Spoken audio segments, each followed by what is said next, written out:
Well, good morning, everyone. Thank you for joining us for our latest, and this is actually our final installment in the series of personal histories and conflict resolution, this wonderful, wonderful book that Nancy and Howard put together. And we are delighted this morning to have one of the many mothers of the field of dispute resolution and mediation, Lela Love, to be with us to talk about her legendary career in dispute resolution and share some stories. Lela, you are one of the pioneers in actually chronicling and sharing stories that mediators tell. And I have to say, this exercise we've done over the past year, again, spurred by the book, listening to stories from mediators has been so gratifying and wonderful. So I know, and you talk about that very persuasively in the chapter, some of the great work you've done doing that. So I guess turnabout is fair play to listen to some of your stories as well. So thank you so much for joining us this morning. Well, thank you, Colin. It's a pleasure. And to see some of my friends here on this call, the Zoom meeting is terrific. So absolutely, absolutely. You've got a lot of friends here, and I want to make sure that we save plenty of time for a wider discussion with the community of folks who've joined us today. But we always start out these conversations with sort of a focus on the chapter, just because it does such a great job chronicling your journey through the field. So I was wondering if I could just ask you a couple questions. I love the stories you tell in the chapter. One of the stories that I thought was very, very powerful was in Tanzania in 1970. This foundational experience. I also did the Peace Corps in Eritrea. And I saw some similar, real-time restorative justice events. But I was wondering if you could just share that story a little bit. And it's interesting that was sort of one of the first stories you tell in the chapter, that it sort of set you on this path a little bit. So could you tell that? Well, so when that happened, roughly 1970, I was in something called the Harvard African Volunteer Project in the Usambara Mountains of Tanzania. And I did not have a clue of about my future interest in dispute resolution. So what happened and its impact on me was surprising. So I was driving in a vehicle, a Land Rover, with some Tanzanian men who did not speak English for the most part. One gentleman did, and my Swahili was minimal. So we had something thrown at the windshield that seemed like rocks. It turned out to be dried cow dung, but this alarmed the men. Apparently it had happened before, so they stopped the vehicle suddenly, jumped out, raced after what turned out to be some kids, some boys who had thrown the cow dung. And, I was just startled. I sort of didn't know what was happening. I was standing in the middle of the road by myself, and a village of people came at me with raised machetes. I mean, it was pretty alarming. Wow. And none of my group was around, so I didn't really know what was happening. But different figures emerged, the kids, the men who had been with me, and then some elders from the village, sort of marked by umbrellas they carried. They had black umbrellas. And so there was a circle formed around everybody. That is, you could interpret it that you were in prison, right? That this village was surrounding you and you couldn't go anywhere. But what happened was wonderful. The men were asked, the people with me were asked to tell their story, and they did. And they said they could have been killed, and I could have been killed, a guest in the country, and that would have been terrible. And the vehicle could have been destroyed. And then, so they were just going to teach the boys a lesson. Now, it was unspecified what that lesson would be, but the general idea was that they wouldn't forget the lesson. And then the young men told their stories, which was they meant no harm. It wasn't a big deal. But most importantly, they thought they were going to be killed by the men from the Land Rover. So after these stories were told, it just sort of sank into everybody. And the elders said to the boys, what do you think your punishment should be? So there was this sort of implicit understanding that, you know, throwing rocks at the windshield or cow dung at the windshield of vehicles was not okay.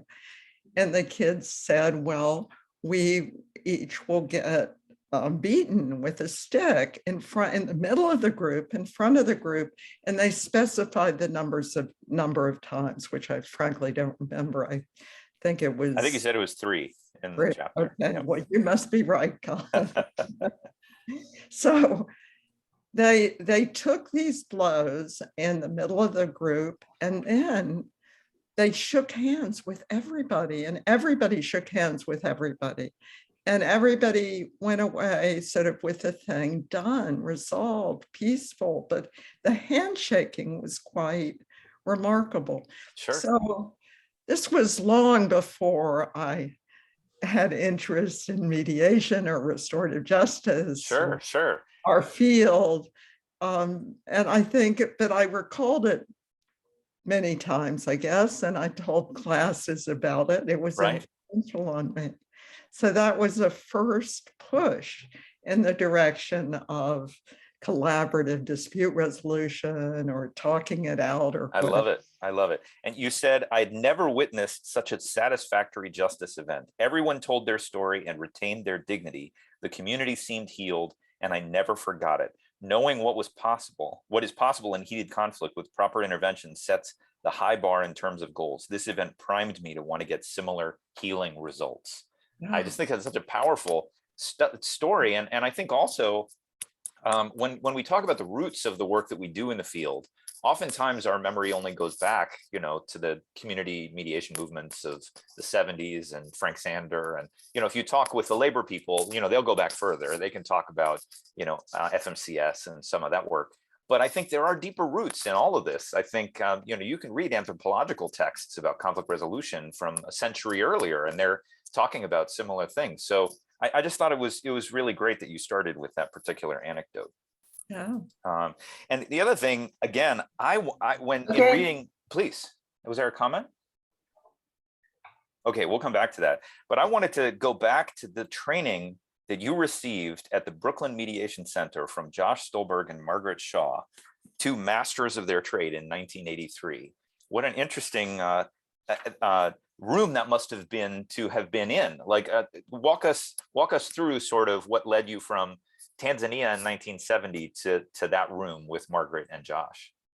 So I had taught a philosophy of law course at George Washington University and had thought about the adversarial system and then other possible systems. And ultimately, in that period, you know, read Frank Sanders' Multi-Door Courthouse and all that.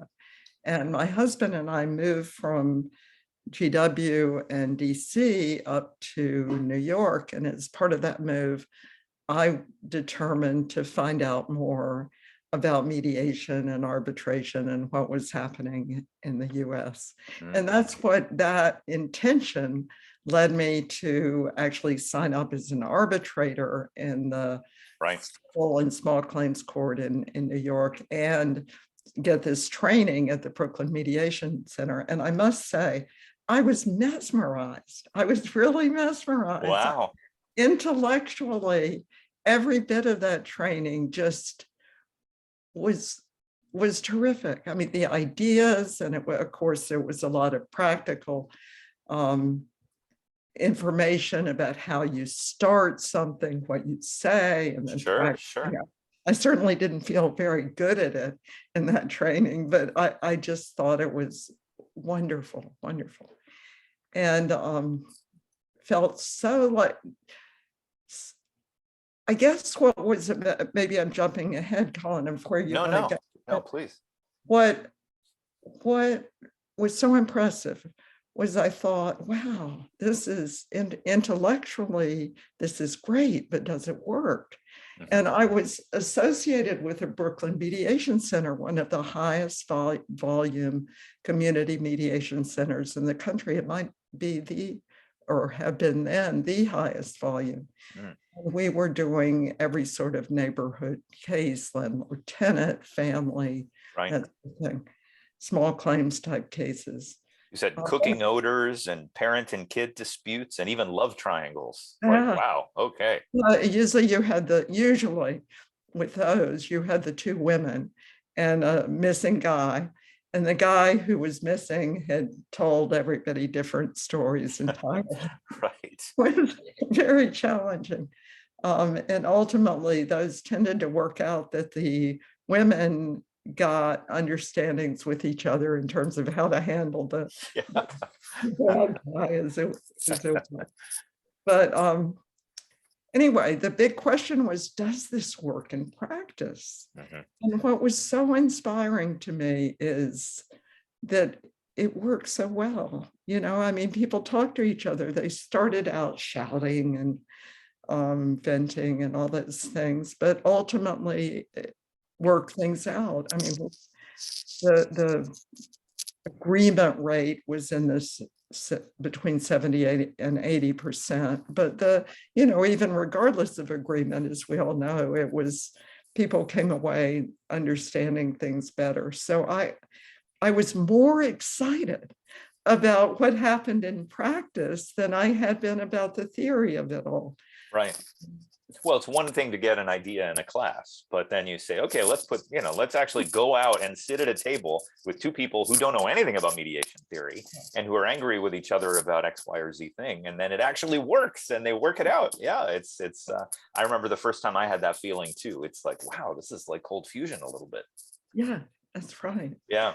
So, that was the launching pad, really, of my being so excited That's about great. mediation. So, Well, I love the story too about your work as an arbitrator and, sort of that moment. Like, I loved when you said the advice was don't tell parties the award because the court notified you they did not have the resources to protect you if people were upset. And you said the few times you broke this rule, you're quite sorry that you did because, immediately people say, no, you got it wrong. Here, let me tell you more things. So, and also the experience of walking home after the arbitration, thinking, like people, there were unhappy people out there. And yeah, then also comparing that with the mediation experience, like, when you work as a mediator, you're not nervous when you're walking home because, there's no point where they're disappointed with your decision. So I thought that was a really interesting illustration of kind of your personal experience with evaluative versus facilitative processes.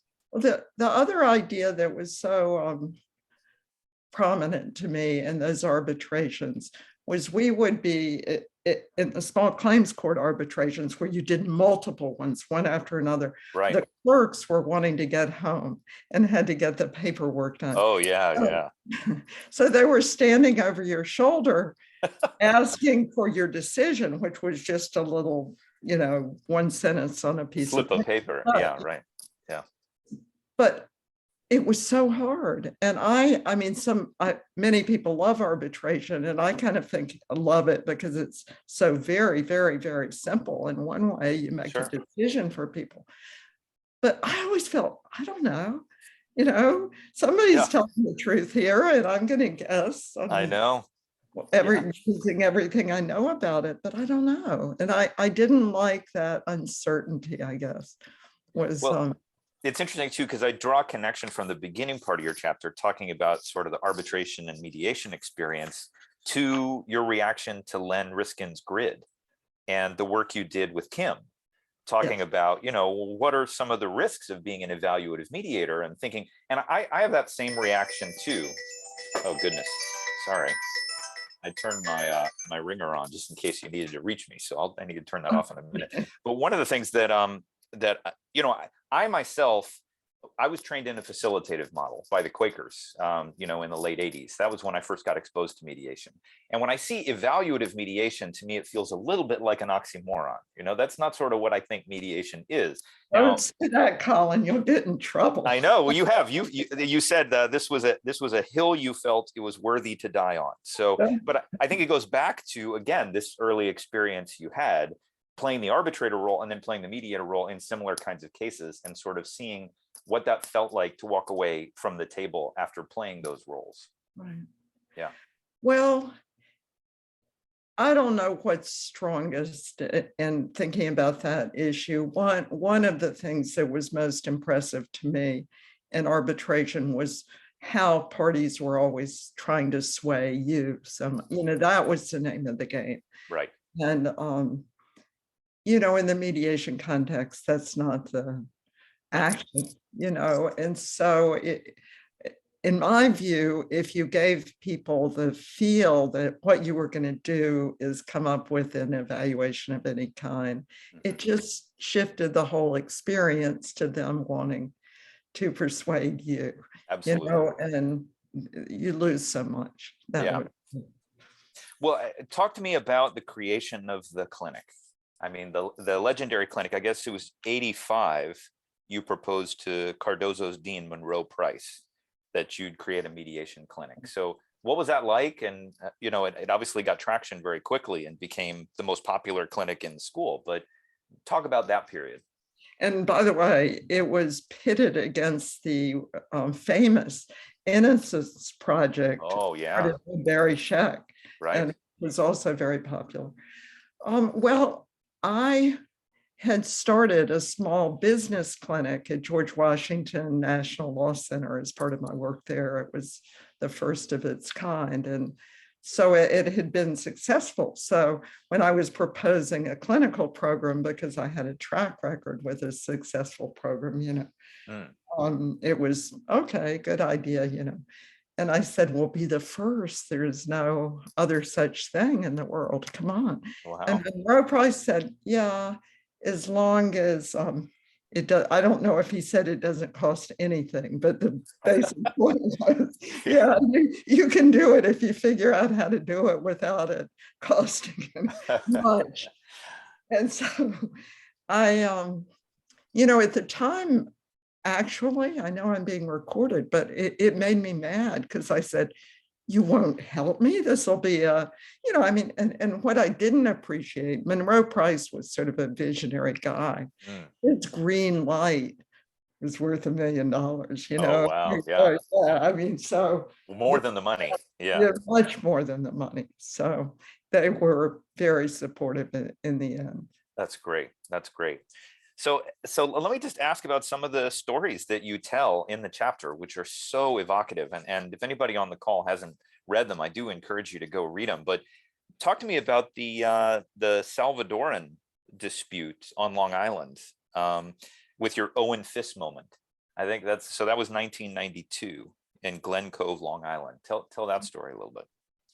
So there was a dispute in Glen Cove about a shaping point, that is a place where day workers meet up with employers, potential employers. Employers drive by in pickup trucks and you negotiate on the spot for the wages for a day's work.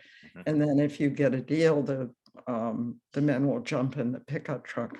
Well, the town took great exception to this because it blocked a public thoroughfare in rush hour, and there was catcalling to women, there was public urination, there was interference with local businesses and so on.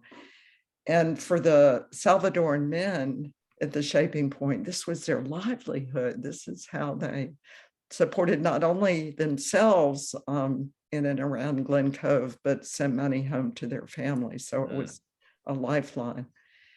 And the town passed a series of ordinances trying to stop this practice of a shaping point on a public thoroughfare. And the last ordinance that was passed prohibited motorists from talking to pedestrians for the purpose of employing pedestrians and vice versa. And so it was challenged as, unconstitutional, abridgment of freedom of speech, freedom of assembly, and so on. So it was a constitutional case. And it became kind of famous. The New York Times, other publication, big newspapers in the area talked about it as the folks of Glen Cove want their lawns manicured and so Oh, on. okay, sure, like a NIMBY dispute or something. Yeah. They're not taking care of the people who are doing that kind of thing. Mm. And it became very politicized and the very volatile situation. I'd say the town had a INS raid on the site, which wow. kind of escalated the whole thing. So on either side, there was some interest in mediation. On the town, it was getting expensive. And on the Salvadoran side, very good lawyers were worried about how the case was going to go. They had gotten as I recall, a unfavorable decision in terms of some motion pertinent to it being a class action. And so everybody was kind of interested in how to extract themselves for the litigation. Right. But so I don't know how to say. So you said the Owen Fisk moment. Well, the attorney for the town, a man by the name of Alan Levine, I walk into the room. Now, I've talked to everybody on the phone. I tried to get to the lawyers to read Getting to Yes, by the way.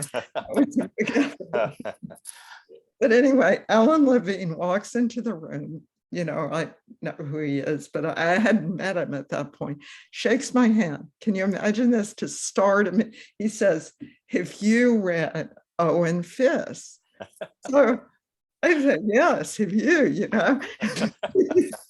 So Owen Fisk, just way of background, a Yale law professor who wrote an article called Against Settlement, which essentially argued that we shouldn't be settling these cases short of the court, because then the court doesn't benefit from the precedent that comes out of the cases. So this is sort of like dispute resolution is a bad thing because we're working out these things privately and it doesn't lead to the evolution of the law. Hopefully I summarized. No, that was great summary, Colin. I'd say he makes a lot of other arguments about how litigation raises our morality by explicating moral codes for us all, that we can live up to and so forth. And so I said to Alan Levine, "I think you're going to be pleasantly surprised." So the only sort of follow-up moment to that was, in the mediation was 2 full days, spaced about 10 days apart. And there was a moment, Alan Levine was directing a clinic at Hofstra Law School, a constitutional law clinic, and he had law students with him. And there was a moment when there was sort of arguments back and forth, and his law students were getting ready to jump up and make some argument. I remember, I don't know if you can see my hand on the screen, but Owen Fisk put up his arm, sort of, it was, "Be quiet. Something else is happening here. Oh, wow. Don't do that thing." And he had turned. And it was just such an impressive, to me, shift from where he came in. Wow, that's amazing. Yes. I love that. Can I tell one other story about Please, please. No, that's the whole point of this. Yeah. So it was a fight. And, typically mediators shouldn't take sides, but I really wanted the men to come, not just the lawyers and the advocacy groups, because I thought there'd be different stories, there'd be different. And in fact, so I basically pressed for that. And the press back was, well, in Salvador, if you're publicly identified as a troublemaker, you can get killed, you can die. Yeah, right. And so everybody would be very sensitive about coming to a meeting where the chief of police is coming. Right. Council and the mayor was invited and so on. But anyway, they did agree to come. And so I turned first to the men who had come and said, would you like to say anything? And here's why I'm telling this. So the men began, and they were speaking in Spanish. It was translated. Okay. Instead of any arguments or explanations or anything, they looked around the room and they said, "We are so deeply," they each said this, but the one started, we are so deeply grateful that everyone here, you very important people, have taken the time to come and hear about our lives and about this situation for us. Wow. It is a great honor to speak to you today. And they went on in this appreciative vein. I mean, I was floored. I can only say it changed the whole atmosphere. Dynamic. Yeah, that's amazing. And the men could not have cared less about the ordinance. It didn't come up when they spoke. They had a lot of other issues. Wow. So all the theory about, the issues being the real concerns of the parties, and Sure. not the legal causes of action, which was the constitutional issue, of course, were sort of borne out in this case. So the city soccer field was important, the use of the field, and right. having a good shaping point and so forth. Are you curious how the constitutional issue worked out though? Yeah, absolutely. Yeah. Well, because you read the story, but to all the lawyers who say you can't mediate constitutional issues, this one was mediated, and the outcome was that both sides, and they both had good legal teams, agreed to develop a new ordinance that would accomplish the town's safety agenda and allow for a meeting place that would be good for the shaping point for the Salvadorans to meet up with employers. So a new ordinance, and it was given to the law students there. So it was free for everybody. The lawyers could edit it, of course. Wow.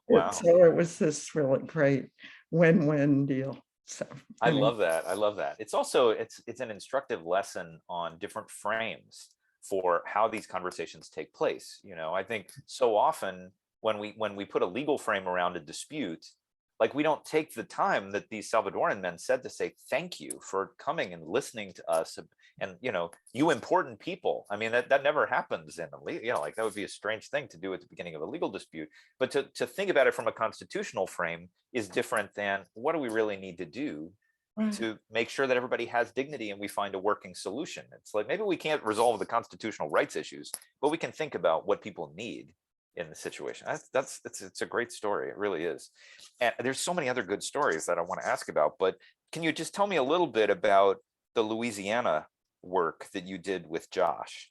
That also seems like it must have been a really powerful experience. So Louisiana had determined to send its workers' comp cases through mediation, a sort of preliminary step in their process. Mm-hmm. And honestly, going there, I would never attempt to speak for Josh, so I'll just speak for myself. But going there, I thought, man, does everything I think about and have written about, does it work in these cases? Because on one side of the table, you have an insurance adjuster, right, professional who has a whole pile of cases, a whole set of files with him. On the other side of the table, the plaintiff, represented by an attorney who often doesn't want their client to speak. So the whole theory of people talking to each other, and so does it work?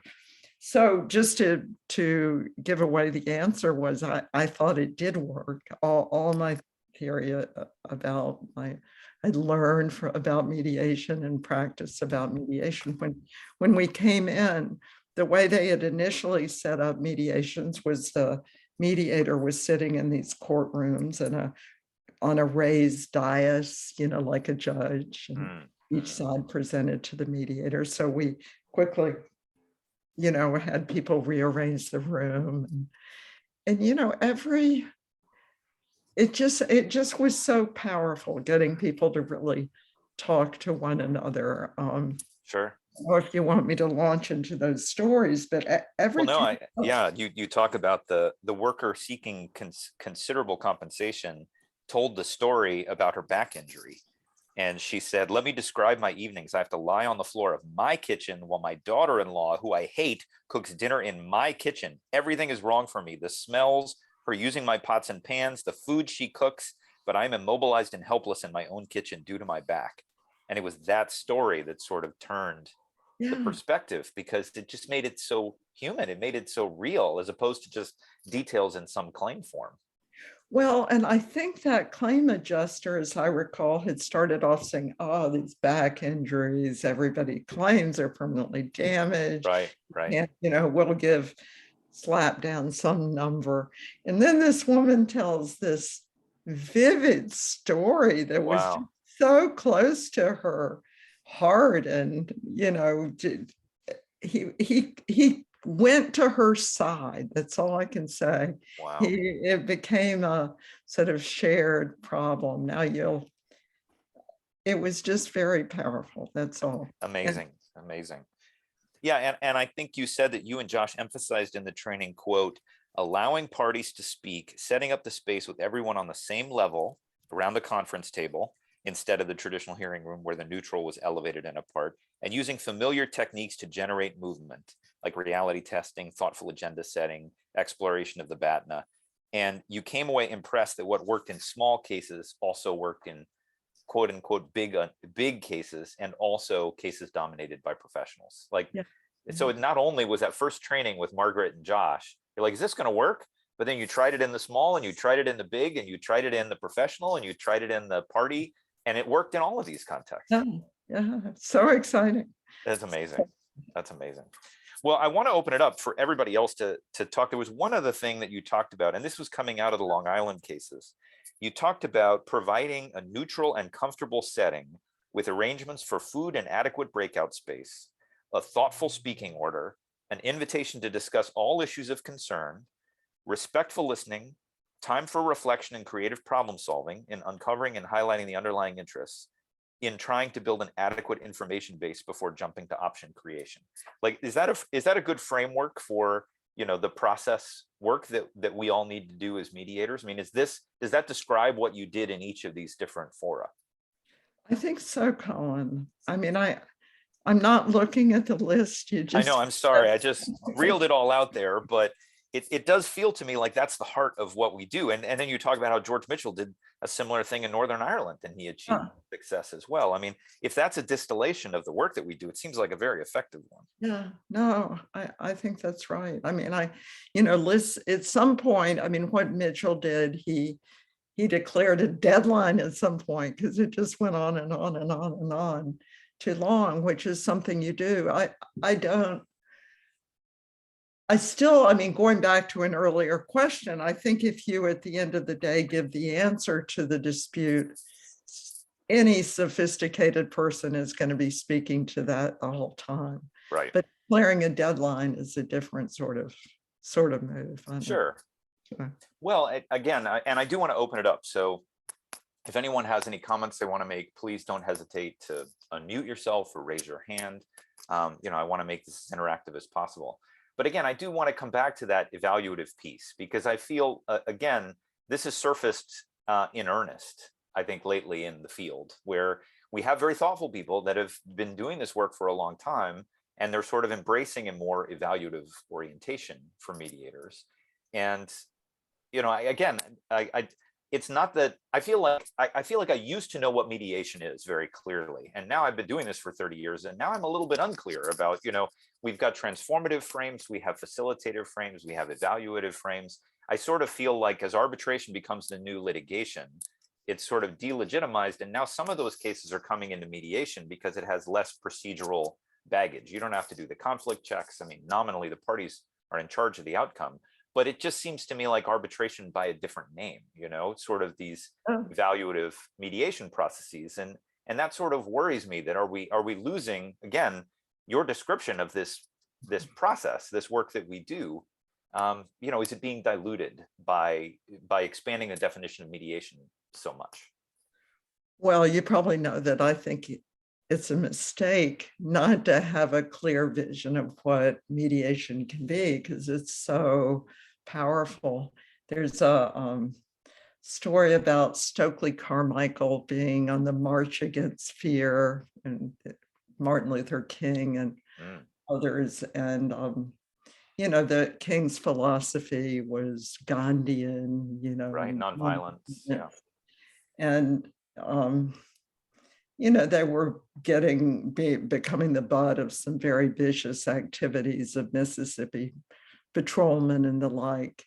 And Stokely Carmichael at some point fights back, Yeah. And somebody says to Stokely Carmichael, you think you know what nonviolence is.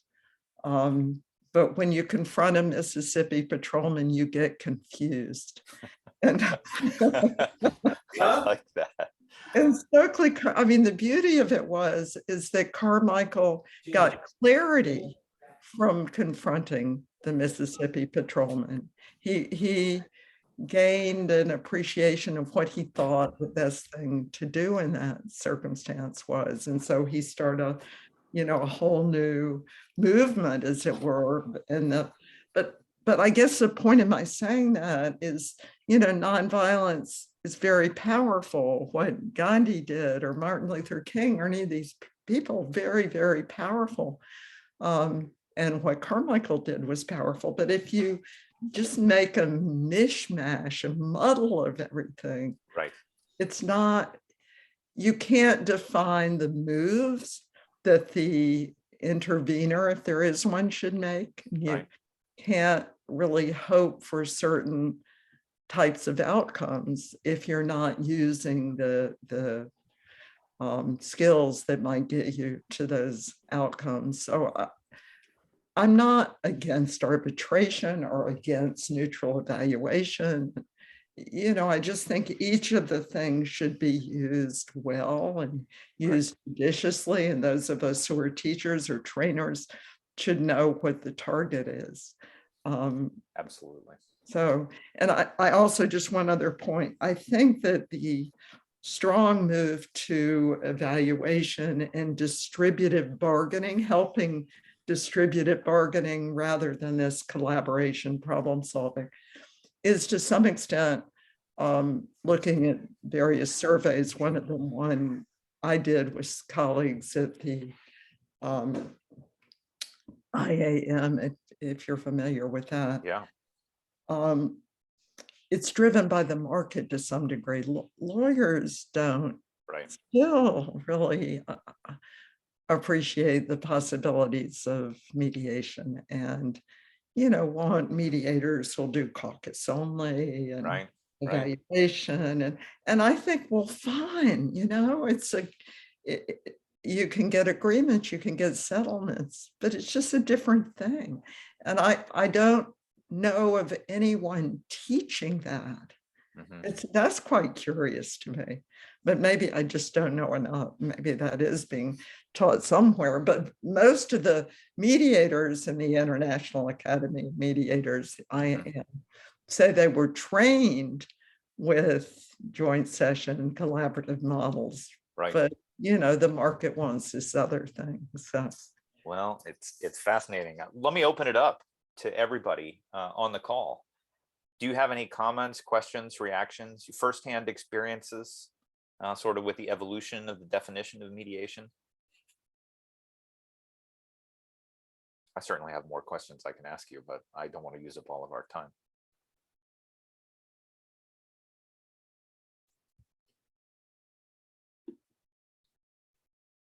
All right, well, don't be shy if you have something, because I do want everybody to participate. Please feel to put up your virtual Zoom hand, or even just unmute yourself and start talking. I think it's interesting also when you talk about beyond the adversarial model, the book you did with Carrie, Andrea, and Jean. And I just saw the news that Andrea is coming to New York, which is to replace me. Yeah, I know that's gotta be huge. I mean, obviously, Andrea, a legend in her own right, and to take on your legendary clinic and do that, I think that's going to be fantastic. But I love how you referred to it as the chick book until Michael joined the team in 2018. But you talked before about hero pundits. I love that you referred to Frank Sander, Josh, and Baruch Bush, Lon Fuller, Carrie Michael Meadow, Roger Fisher. I think there's a difference between the writing and the actual doing. And I sense in our communities of practice, it's interesting what you were saying too. Nobody's ever trained in evaluative mediation. Everybody's trained in facilitative, joint session, caucus work, and things like that. But when you go into organizations, it may be that where the rubber hits the road, things work a little bit differently. I remember I did a training at a family mediation center, which is a court-connected family mediation center, and I came in with all of my pie in the sky vision about confidentiality and the time you spend and active listening and reframing. And these mediators said, you don't understand the way this works. We have to do 20 of these a day. We have, 45 minutes with each couple. And I have a form that I need to fill out. Like your pie in the sky kind of ivory tower orientation is very different than what it looks like on the ground for us. And we end up doing hundreds, if not thousands, of these mediations a year. It was a real lesson for me. And I worry that sometimes our ideal of mediation is different when we see mandatory mediation put in place. The reality is a little bit, maybe practical is the diplomatic way to say it, but it certainly doesn't live up to a lot of the ideals we have for creating space for the parties and giving them a chance to tell their story and making sure everybody's heard. I don't know if because you've straddled that academic and practitioner line more than most. So in reflecting about this, I've been in settings where you had to move quickly, like the workers' comp cases we were talking about a few minutes ago. Oh yeah, sure. One after another, so there were I can only say, Colin, that the ideas Margaret Shaw and Josh Stolberg laid out that first training I went to seemed to work. And this, as you pointed out, I said earlier, in this whole array of cases, even the quick ones, the short ones, giving what we know about procedural justice, listening carefully to people, being respectful, just, simple things. Good night. Mm-hmm. It just seems to work. So I always, when people say, oh, that sounds nice, but it doesn't work, I say, well, but it does work. Right. I mean, it's just my experience, right. So yeah. I don't know. Well, I also find in our modern world, and I'm curious if you feel this as well, I think there's a skepticism about dialogue. I feel like the younger generation in particular, there's an attitude of, look, we've sat at tables and had these discussions for decades and nothing's really changed. And we want change, we demand change. And it's not a matter of us sitting down and figuring out, what's the ZOPA, in this conversation. It's about, no, we insist on this. And we're going to use whatever power we have to make this happen. And that is worrisome to me too, this notion that dialogue is somehow, I agree with you, this stereotype of mediation is all kumbaya and let's just hold hands. And if we hug it out, we'll be okay. I mean, there's a lot of people that are doing, really tough negotiations on the front lines. And it's not, it's not, wishful thinking about human nature. But I worry about that delegitimization of dialogue.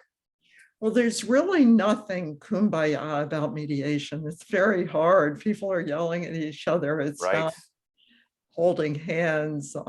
It's not an easy process. So that's a misperception for starters. I agree with that. Yeah.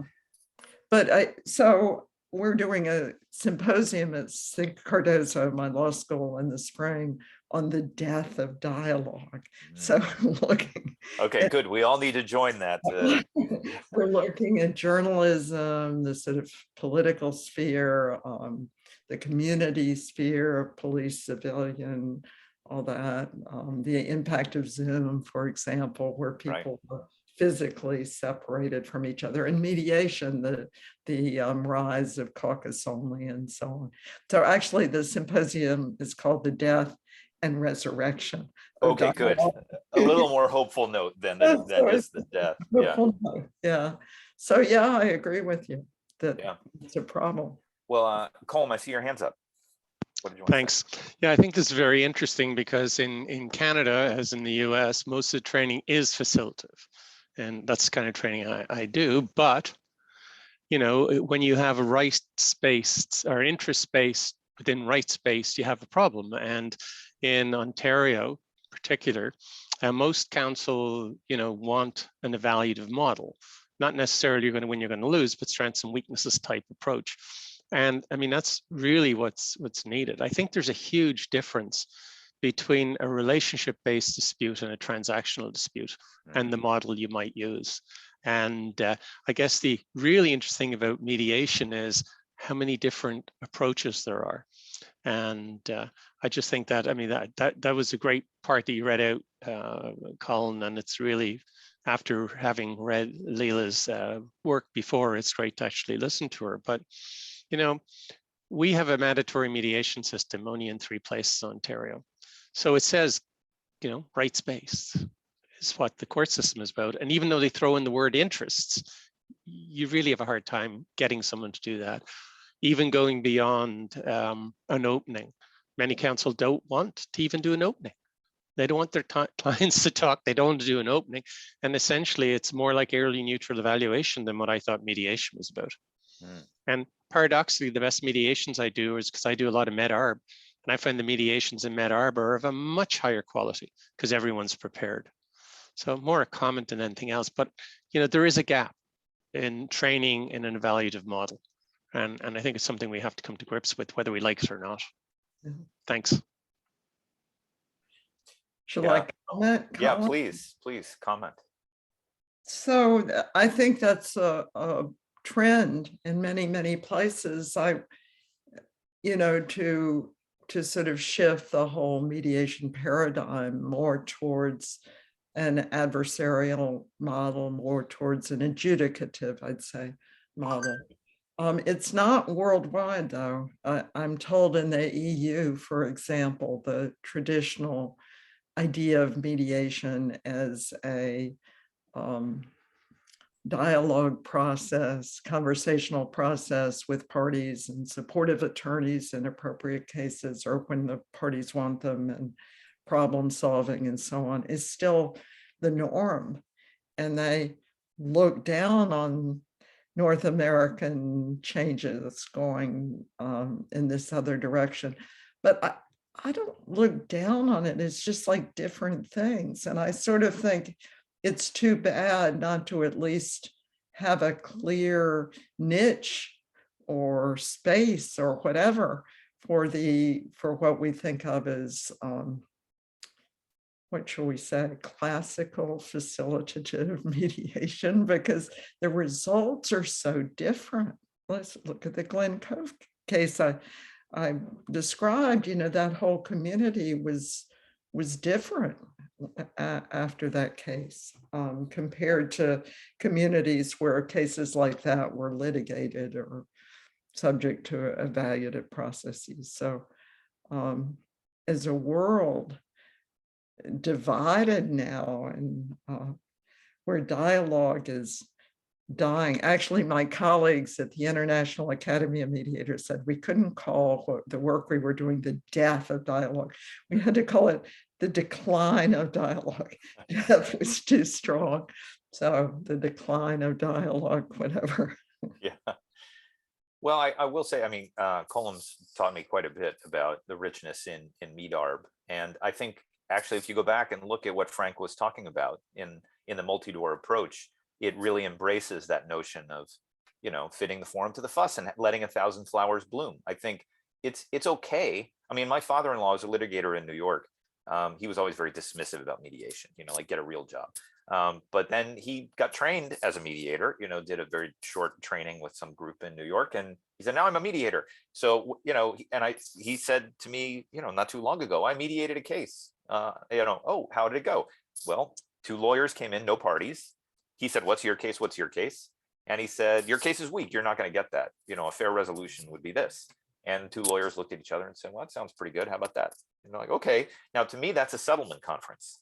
But from him, he was calling that mediation. Now, and who am I to say, you know, if that's what the 2 lawyers want and they got a resolution. Now, I understand it's not about better or worse. It's about fitting the form to the fuss. And there may be some cases, as you said, you've got a claims adjuster with a big stack of cases, and they just got to get through these things. Maybe if they use like a cyber settle approach and they both put bids on the table and they pick the median, if it's within the settlement range, okay, you know what? That's okay. That doesn't mean we're going to resolve all the family cases and the workplace cases and the harassment cases that way. So I like the innovation. But I just worry that the definition of mediation is being stretched so much that I'm not sure if the term is going to have meaning, the same meaning it had 10 years ago. Well, I'm with you now, and I was with you when I wrote the evaluative mediation is an oxymoron. Not that the mind of the evaluation, it just was different. It was just a different process. Absolutely, absolutely. Well, other comments, questions for Lela? Colm, do you have a follow-up? Looks like you might have another thought. Well, to be honest, I find that us spending time almost infighting over what we call mediation and the model of mediation is perhaps not as helpful as, understanding that there are within the umbrella, under the umbrella, different ways of doing it, as you said. And if we seriously believe in self-determination, then we have to respect what our clients want, even if it doesn't fit with our kind of expert view of what mediation is. That doesn't mean in, the kind of ideal practice I would have, I'd love to have a fully facilitative type practice because boy, it's richer. It's really much richer and the outcomes, and I'd like that, but I don't think that's really commercially viable, at least in Canada at the moment. And, I have in our last, the MedArp course I teach, the last group, I had a PhD student from Germany. And so she brought out a lot of the differences about who will mediate, who won't, who would MedArb, who won't within the European community. And there's a huge range there as well. But when somebody tells me I'm an X-type mediator, I always go, okay, because I think most of us move right across the spectrum. Oh yeah, sure. Today I wear that hat, and tomorrow maybe I'll wear a different hat. And Lela, what are your thoughts about that? Well, as you know from this conversation, I've arbitrated, I've given neutral evaluations, I've mediated, I like all those things, but I go back to just wanting to know what hat I'm wearing in any particular encounter, especially if I'm hired to do something, because the issues are different, the possible outcomes are different, the conversation is different, who speaks is different. And so it's not a matter of one being good or one being bad or not, or stamping out flowers that could otherwise bloom. It's a matter of making the best, bringing each process to its full glory, full height, as it were. Absolutely. Well, we did a study at eBay where we brought in people and we asked them questions about different terms. And one of the terms we put on the table was mediation. And more than 50% of people thought that we were asking about meditation. I just think the awareness in the wider community of these terms. I love that you say your husband jokes that your gravestone would say, quote, she knew the difference between arbitration and mediation. And it shocks me, even law professors and lawyers who sometimes they get confused, like they don't understand. They come into a mediation and they're making their case to the mediator. And I'm like, let me walk you through this. Like, I have no decision-making power. So I think sometimes it could be a little angels dancing on the head of a pin. I agree with Colm. The other thing we found at eBay was people hated the word dispute. Nobody wanted to be involved in a dispute. They didn't want to file a dispute. They felt it was very negative. So we ended up talking about problems and solutions. And people say, well, I have a problem. I need a solution. And that was less, me versus you. It was more the two of us aligned. Well, how can we find a solution? So I think being open to the framing.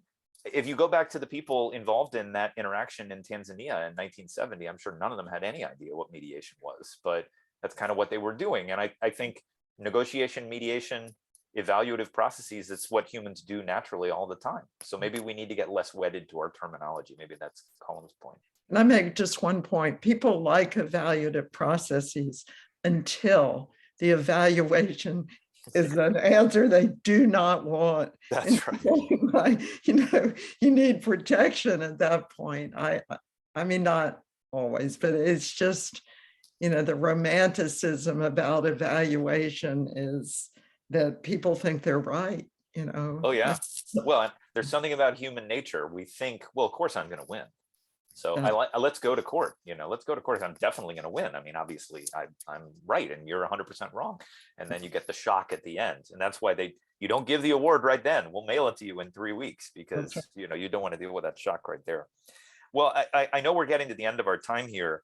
I love that that you've inducted all of these amazing people into the International Advocate for Peace Award. Desmond Tutu, Jimmy Carter, George Mitchell, Paul McCartney. I mean, that must have been amazing to interact with all of these people. It's a wonderful thing that they responded to the outreach from Cardozo for that. Well, there's a story.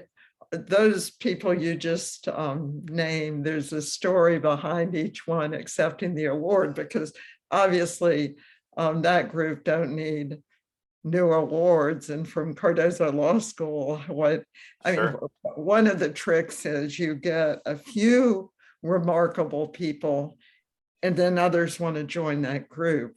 But and New York is an attractive place, and if somebody gives folks a reason, and their speeches are then available on Westlaw and LexisNexis, and so there's a few incentives.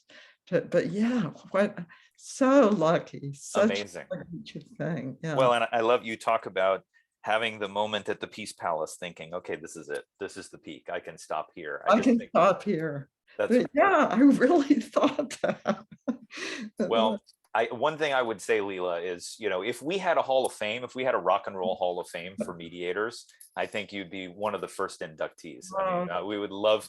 I love that you describe your work as sort of, you know, the crest of this wave that was happening. I couldn't believe you never heard Cat Stevens' Peace Train, and you finally heard it, and you felt like, you know what, that's me. I've been on the Peace Train all the way along, you know. But it's just so inspiring, the work that you've done, and the leadership you've had in the field, and, you know, hopefully this moment when you're sort of passing the torch to Andrea, who's a worthy successor to all the great work you've done at Cardozo, you can remember that moment at the Peace Palace and feel like, you know what, I was there at that moment, and we did it. Yes, yes. Well, thank you so much, Colin, for doing these interviews. I'm humbled. It's been so much fun seeing the faces of my friends here on Zoom. I'm looking at them now and having the chance to talk with you. And so thank you. Thank you. Thank you so much, Lela. Can you please join me in a round of applause for Lela to thank her for being with us here today? Thank you. Thank you so much. Thank you so much. Okay, take care, everyone. Have a wonderful holiday, and we'll connect again in the new year. Okay, bye-bye.